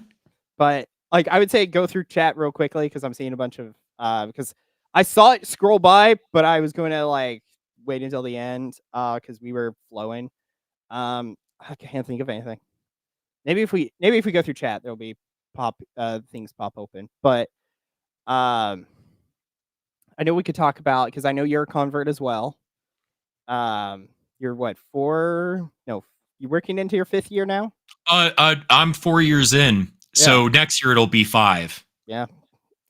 6. So yeah, we're very close in ages in that way too. So we also have the same color and hairstyle going off right now. It's So awesome, man.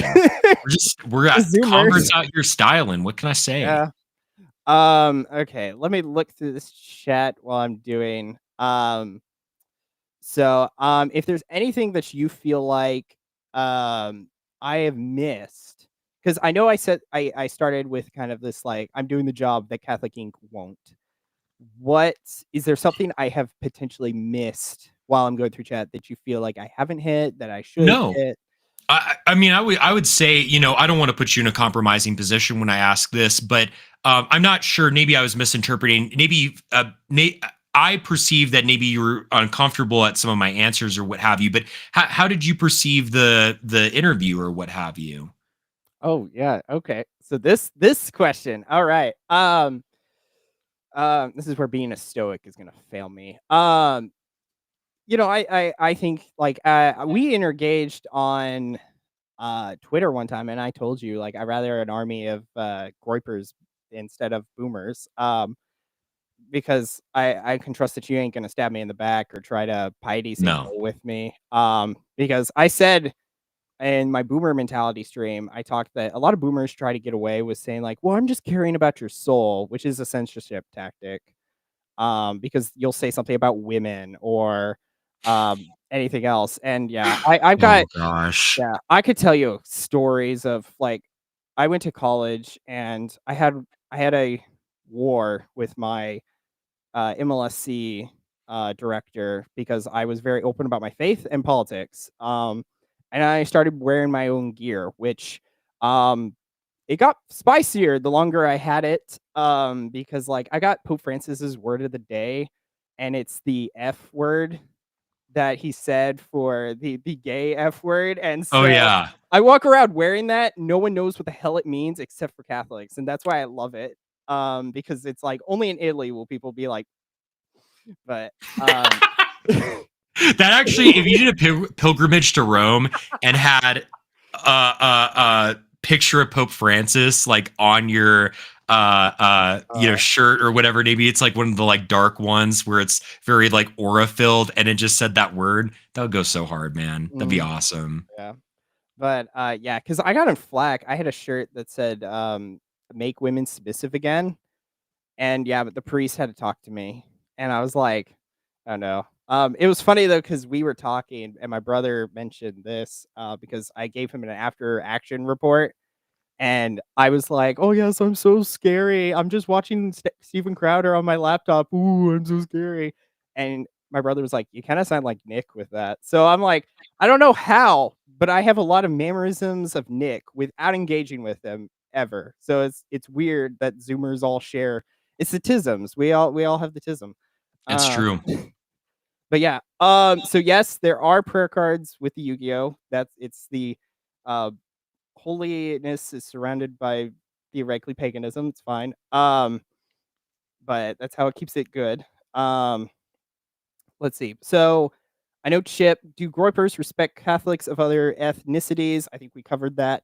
Yeah. Yes. I mean, like, I always love when people, well, I'm not accusing Chip of this. Chip has been very respectful. But I've seen people before be like, oh, do you not like non-white people? Dude, one of Nick's best friends is Tenryo, and he's as dark as night. Like, he is like one of the darkest black men I've ever seen, right? So AF has a ton of people that are both white and not white, and the people who aren't white are treated the exact same, right? Like, it's kind of funny. It's like that old tweet of like, guys, the racist community is just too diverse. Like, they'll just take you as long as you say you're racist, they'll just take you. Yeah. It's like we say in a joking way we're racist because it's more like trying to topple this, sacred cow of a concern over the topic of racism, right? Rather than actually hating someone because of the color of their skin. None of us do that. We're Catholic, dude. That's Gotcha. not a Catholic value. Nice. Yeah. So, I guess that brought me to a question that I completely didn't think about. So race mixing, because I know Nick, I watched briefly the video of the guy who's saying like my girlfriend's Colombian and I want to marry her. And so I don't know any other context other than kind of just that. So if there's more that I'm unaware of, but it's like, I, do you, what is guess like to broad this, is race mixing bad in America first, or is it just on a large scale, yeah, and that's something I do get flack for saying, but yeah, on a large scale, the reason why is because, so let me clarify what I mean by that. If you have a couple white people that like happen to have like a non-white spouse, that's fine. That's not going to threaten like our race or what have you. But what we have to understand about race mixing is that it has been promoted on a mass scale, and it's been promoted on a mass scale to deliberately have non like white people not exist anymore. It's essentially to like breed us out, right? And this is why you see in commercials or like white woman with husband, like if you Google that, it's always a black man or it's always a non-white guy. Mhm. It's to destroy white people, right? Now, again, if let's say I have many friends who happen to be in a mixed race marriage or what have you. I don't look down on them. I don't think anything's wrong with their marriage. I wouldn't change a single thing about it. But it's because they married their wife because she was a good, holy woman, right? I find that people that are obsessed with race mixing oftentimes have kind of a porn brain about it where they're like, oh, I want to find me a Latina or I want to find me a Filipina because they're just hot or whatever. And it's like, you're a weird freak. And I'm going to call you a weird freak. And they always try to like couch it in Catholic sounding language because they're like, oh, dude, well, we're a part of the human family, bro. So there's nothing wrong with it. And it's like, you're trying to marry that woman because you have like a weird fetish for like this specific race that's not white. And I find that to be a huge problem, right? I have an incredible friend IRL who is not white, and he happens to be married to a white woman who I wouldn't change a single thing about their marriage. They're great together, but it's because he married her because she's a great Catholic, and she married him because he's a great Catholic. It wasn't like he married her because he's like, I want one of those white women or whatever. The moment we get into that, I do actually have a problem with race mixing because it's a weird fetishism that is hell bent on destroying the white race. And the only way we're going to have more white people is if we have white children. Mhm. Okay. So let me see if I'm getting this right. So, because I assume the boomers will be analyzing this segment. So, if I don't even know how I'm gonna say this.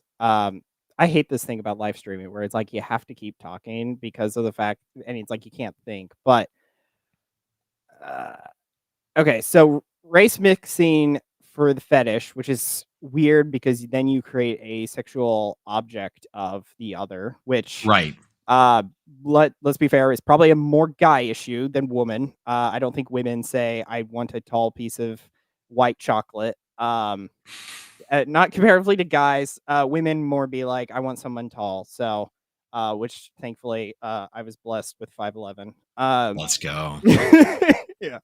Um, but yeah, but race mixing bad if you do it for perverted reasons, but it's fine to do it if it's just in a natural accord. Yes, I would still say it shouldn't happen on a mass scale because if it happens on a mass scale, we're not going to have any white children to Mhm. propagate the white race.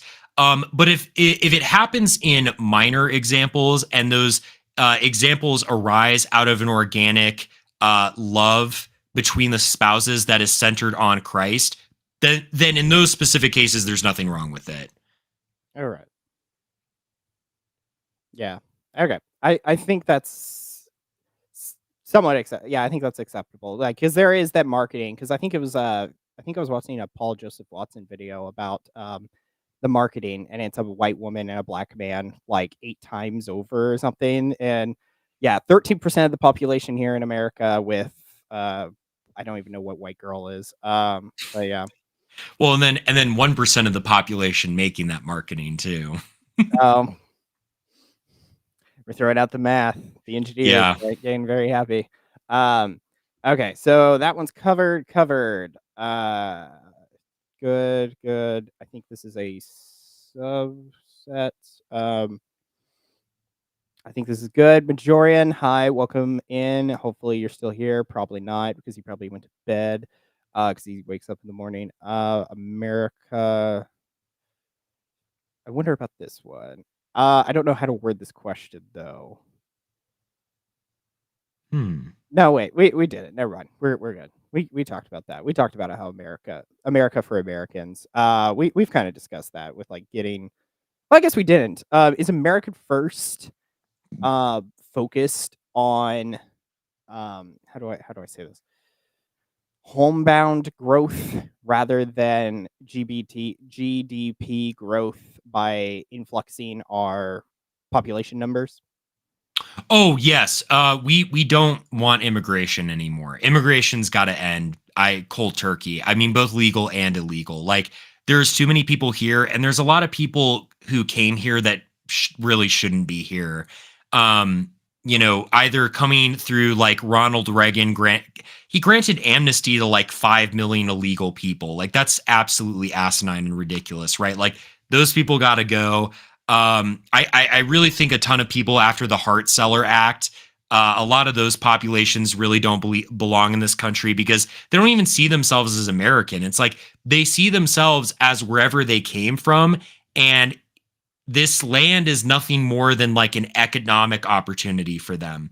They don't see themselves integrated with the land or with the people or with the culture at all. Yeah. Well, it's like Vivek and his notorious Christmas tweet.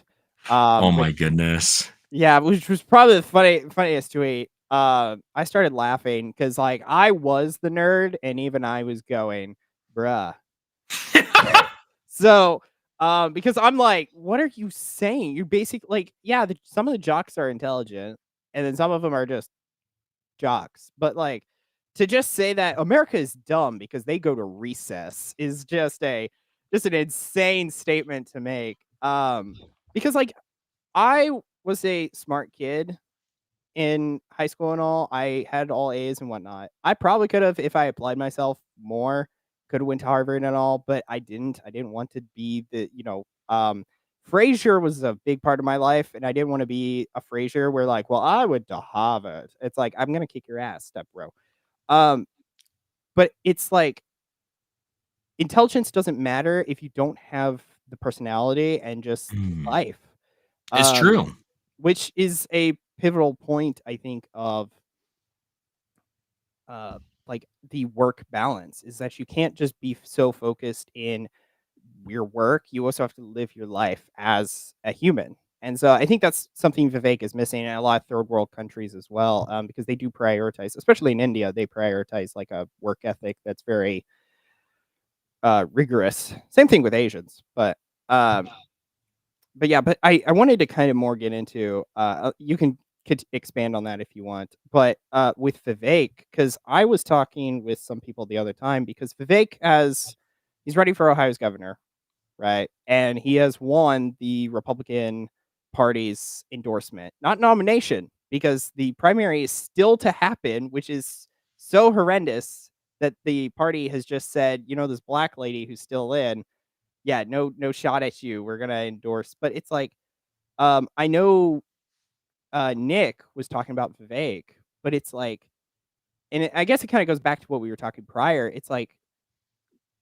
Nick wants to complain about Vivek, but Vivek was never challenged. Like he was, and then they ran away because Vivek. But it's like, how do we, we talk a lot more than we are actually fighting. And I feel like Vivek is kind of on us because I think when I looked at governor stats, if I moved to Ohio, I could be governor. Right. And it's like, send an America First guy. Just send someone to just get after him. But But I think that kind of goes back to our problem in the first place, which there is an institutional gatekeeping that goes on of America First guys. And forget even just talking about Groypers for a moment. Like anyone who departs from the Republican Party line of this kind of pro H-1B, pro immigration, pro gay, we're basically Democrats from 10 years ago line, they just don't get platformed. Like it's not even necessarily a thing of people not wanting to step up, but do they have the institutional power to do so? If that makes sense. Mm-hmm. All right.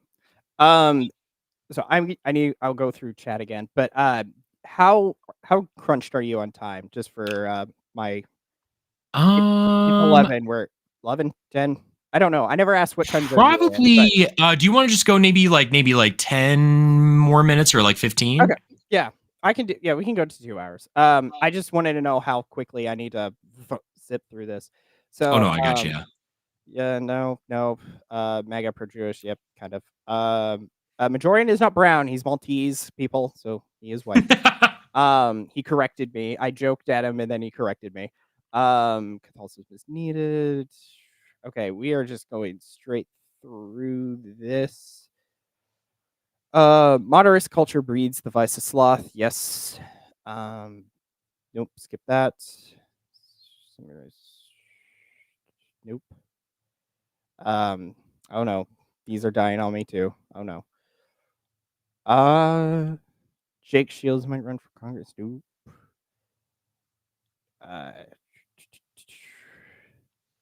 There's a lot reading. I'm trying to go through, but some people wrote some paragraphs. I say paragraphs. It's on YouTube. It wouldn't look like paragraphs, but on Restream it does.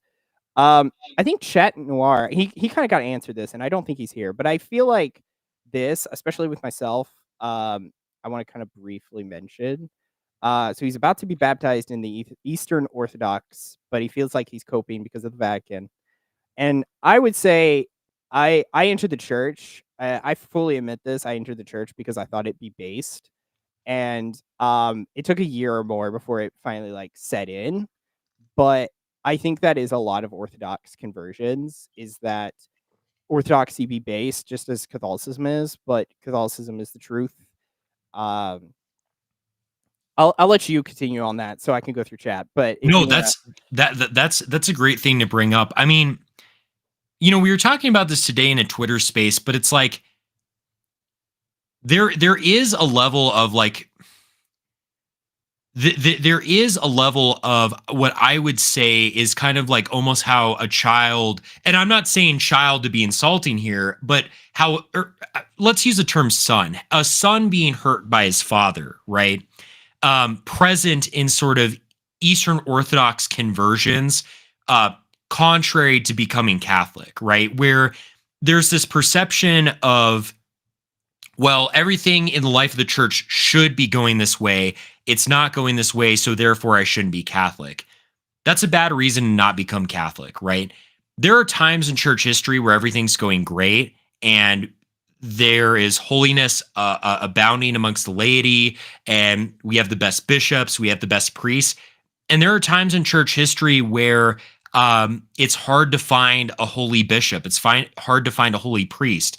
But if we look at the history of the church, we have always overcome every single crisis of holiness we have ever seen. I mean, prior to the Counter-Reformation, things were not really great in the life of the church. There was a lot of corrupt bishops, a lot of corrupt priests, a lot of people kind of shirking their duties and, not living up to what it meant to be Catholic. And outside, after the Protestant Reformation or Deformation, I would say, attacked Catholicism, attacked the Church of Christ, we saw this burgeoning, triumphant golden age of Catholicism. And so what I would say is that letting Judas drive you out of the church is not what you should do. Christ wants you to be here. And yes, I know this is a difficult time. I know that there are difficult things going on in the life of the church, but that should not prevent you from following Christ, right? We wouldn't not follow Christ because of Judas, and any less so, you shouldn't not follow Christ into his church, the Catholic Church, just because there's a bad bishop. Sounds good. Yeah. So I skipped the comment, but I want to take the time before we officially end. I'd like to thank you for popping on the stream because as Kondo I think said, or Kudo said, I have less than 200 subs. So thank you for popping on, especially since I'm a small dude. But I feel like this conversation is very fruitful, especially the boomer crowd may enjoy it. I did come after you occasionally, so this wasn't a friendly game to some degree. It was a you were a perfect chat. dude. You were a perfect gentleman. I've been subjected to way worse. So don't interpret that you didn't really honestly come after me. You were a perfect gentleman. Well, thank you. Let's see. I'm going through this, but there's so much of Kai. Let's see. I'm gonna have to scroll through a lot of this because like I'm only halfway through, and there's just a lot. But yeah, Kai really jammed up the chat with slop. He's got to calm down. Maybe go drink some nice jasmine green tea. Let's see. Anything else? Okay, we're getting down. I feel like this question was answered about if a fully integrated African American was integrated into society, would he be viewed favorably to the churches or America First? I feel like we answered that. So, Kai left at this point. Okay, so we're getting there. Catholic monarchy. Oh, he came back to chat. He's like arguing right now and stuff like that. Yeah. Okay, never mind. He's like a tick. I just can't shake him, dude. Okay. I do like this though, because you were talking about the Catholic hierarchy, or not necessarily Catholic hierarchy, but creating a Catholic worldview. What would that still be a democracy? Or sorry, I said the leftist word. Republic, or would it be a monarchy?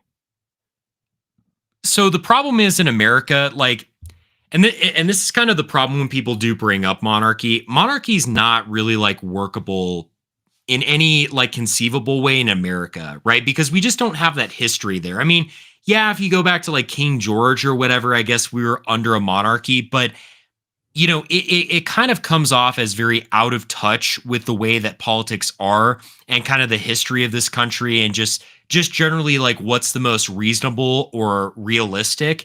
So I think instead what really we need for this country is what I would call a post-liberal republic. You know, we see this kind of emerging in like Poland, Hungary. Russia's not perfect, but there are elements of Russia that do about their power structure that is actually kind of preferable. Or even, oh my goodness, I'm forgetting his name, Bukele in El Salvador, right? Where the way that they exercise power is they don't allow these like corrupt judges to prevent sort of what needs to be done. They don't allow for some legislative branch that can be paid off by Israel to, you know, kind of corrupt the politics of the country or what have you. Instead, they have a leader who gets stuff done and is undeterred by political machinery. And that's what democracy is. That's what our democracy is currently. It's political machinery that's, I mean, I'll be honest, it's run by Jews that, you know, don't want a Christian government. And if we are able to dismantle and kind of overcome that, that's what's going to be preferable. It doesn't mean having to, so to speak, with the government, burn the house down or completely start from square one. But it does mean that we do have to change some of the mechanisms of power in this country and be willing to kind of reconsider even some portions of the Constitution or the way that governance is done in order to better affect change for the sake of Jesus Christ in this country. Yeah. So that answers Adam's question. There was down here. It's the system of government AF wants us to follow. So that was good. We got one. But yeah. So yeah, you're being I've seen you with the Latinas. I think I retweeted occasionally because Hey, you know um what can I say, man? Latinas do have something desirable, femininity. So Well, uh, they're also just like, I think the thing that gets me is like, I like a woman that's a little bit mean. You know what I mean? Like I don't like these girls that are just like, all like frilly dresses and sundresses. It's like I want a girl to like look me in the face and be a little sassy. You know what I mean? That's what I need. why am I the same? A little tit for tat, but It's like true. It's true. at the end of the day, you go silence woman, and then because you're the head of the household, so you get You the are. yeah, you get the power. Um, but yeah, that's so funny though. What's ironic is the only success I've had in the dating market has been with Latinas, and I don't know why. So my own race hates me, but it's fine. It's tough. Dude, I don't know. Like they like a white boy. That's all I've realized. It's strange, but it's like a weird like Gringos. attraction there or something.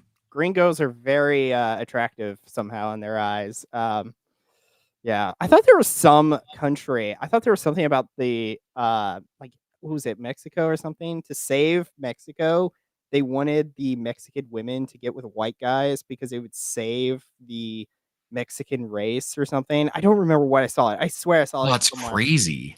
But yeah, I saw it somewhere. It could have been on Twitter. But yeah, there was something supposedly at one point, and it was viral, I thought, but I don't remember it now. Maybe not as viral as when I saw it, but I started laughing because I was like, well, that makes sense, Yeah. But Latinas, they're an aggressive batch. You get the flip flop thrown to you as well. It's not just the kids. It's real. That's going Mach 5 towards you. But Uh, but I think that's the other like attractive thing about the conflict is like it gives you a challenge. You know what I mean? mm, Like it gives you like I want a little bit of a challenge. You know what I mean? I want a little bit of an adventure. I don't feel like I get that with the kind of like boring trad mm, woman archetype. Like there's that clip of Nick, and it's like I think someone edited it to be like in a cafe or something, but it's like me when I'm on a date with like the Hello Kitty girl from Tinder, and it's like I don't want me one of these trad wives. He's like, I need me a freak. Okay. I need me a freak. And it's like, it's true, dude. mhm. Yeah, yeah. A more entertaining life. Yeah. So, I am still not. The chat must be growing. Thank you Oh all. yeah, dude, it's still Um, going. I don't know if you're gonna fully catch up with it. okay, I'm just gonna sink to the bottom, and we're just gonna. Um, okay, moving up. Brunettes or blondes? It's definitely brunettes. It's totally brunettes. Um, yeah, because the blondes are brunettes. They just have it platinum blonde. I don't know why that phenomenon exists, but it's always the brunettes think that like they need to be blondes when in reality they just need to be what they were designed to be. Which I think a lot of guys agree with that statement. That's like it literally is the women that say like you gotta look this way. No, we want natural. We also don't have to pay for the dye afterwards if everything works out well. So that's another thing. So, but yeah, we are coming down to the 2 hours. I'm not seeing anything right off the hand. Nick President. Okay, I think I hit that somewhere. Okay. Um, yeah, other than that, um, ironically, the more I see these guys talk about women, the more I want to never talk about women ever again. Well, thank you, John. Um, but anyways, that should do us then. I don't have anything else. We've been chatting for 2 hours, so and it was again a fruitful discussion. I enjoyed it. I definitely Majorian gave me the idea that I definitely need to host a Zoomer council of Zoomers on. So I definitely would include you, Joe, Get Majorian, A New Crusade. We definitely all need to have like a big, like once a month or something. get That'd be together. awesome. I'd be Um, totally down with that, man. awesome. Okay, I'll have to reach out to everyone else because yeah, I can do I pay I pay a lot for this restream and I'm not using it to its full potential. So if I need a reason, and I'd love to have all you guys on, and not because you guys can get me monetized. um, but yeah, I enjoyed tonight. Again, it was very fruitful. A few back and forths here and there, but yeah. Anyways, I think that's it. I enjoyed Awesome. the chat for being here as well. Yeah, they were here before. Somehow there were 5 people watching before we even started, which Wow. was very interesting because that was at 7. So they were there an hour. So I don't know who y'all were, but what is your life? And I mean that with a curiosity of not a demean way, just why?